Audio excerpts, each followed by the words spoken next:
కుసుమహర కుసుమహర కుసుమహర. ఈరోజు మనం శ్రీ హరనాథ పరమాత్మ కేల అనే అంశం గురించి తెలుసుకుందాం.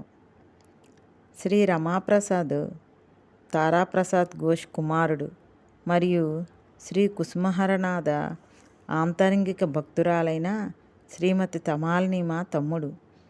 రమాప్రసాద్ తన తండ్రితో కలిసి ప్రతి శనివారం సంకీర్తనకు హాజరయ్యేవాడు. అతనికి 13 సంవత్సరాల వయసు ఉన్నప్పుడు అతడికి దేవుడిని చూడాలి అనే కోరిక కలిగింది. పడుకునే ముందు అతను తన ముందు కనిపించమని దేవుడిని ప్రార్థించేవాడు.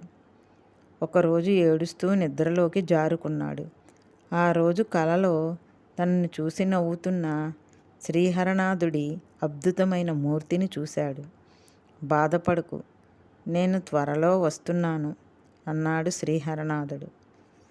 రమాప్రసాద్ ఎప్పుడూ ఆ శ్రీహరనాథుడి అద్భుతమైన మూర్తిని గురించే ఆలోచించడం మొదలుపెట్టాడు.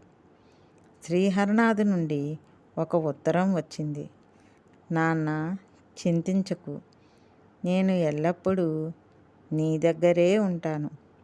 ఎల్లవేళలా ఆ పరమాత్ముని మధుర నామమును స్మరిస్తూ ఉండు, మరిచిపోవద్దు. నీకు తీరిక దొరికినప్పుడల్లా వ్యర్థ ప్రసంగాలలో మునిగిపోకుండా కృష్ణుడి పేరు స్మరిస్తూ ఉండు అని ఉంది. ఆ ఉత్తరాన్ని రమాప్రసాద్ రోజుకి చాలాసార్లు చదివేవాడు.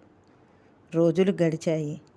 ఒక శనివారం తన ఇంట్లో నామ సంకీర్తన జరుగుతున్నప్పుడు రమాప్రసాద్ ఉద్వేగానికి లోనయ్యాడు.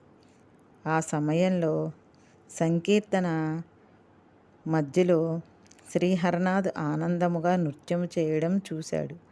అతన్ని పట్టుకోవడానికి రమాప్రసాద్ ముందుకు పరిగెత్తాడు, కానీ మూర్ఛపోయాడు.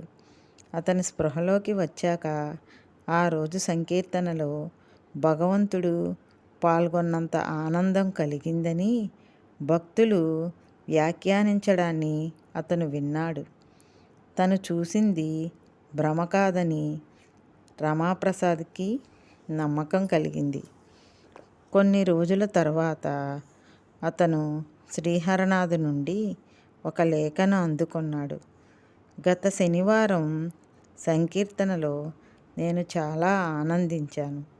నీవు ఎల్లప్పుడూ ఆ పరమాత్మ మధుర నామస్మరణలో అనూహ్యమైన ఆనందాన్ని, ప్రేమ రసానుభూతిని పొందే విధంగా ఆ పరమాత్మ నిన్ను ఆశీర్వదించునుగాక అని ఉంది.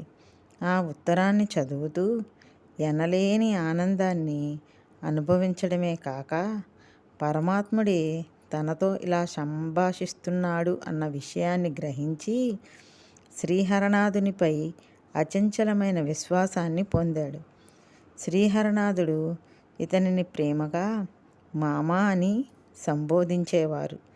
తన జీవితకాలమంతా కుసుమహర నామాన్నే స్మరిస్తూ భారతావనిలో అనేక ప్రాంతాలలో తన అనుభవాలను, అనుభూతులను తెలియజేస్తూ శ్రీ కుసుమహర విశ్వప్రేమను చాటి చెప్పాడు శ్రీ రమాప్రసాద్ ఘోష్ గారు. కుసుమహర అండి. తిరిగి మరొక అంశంతో మరలా కలుసుకుందాం.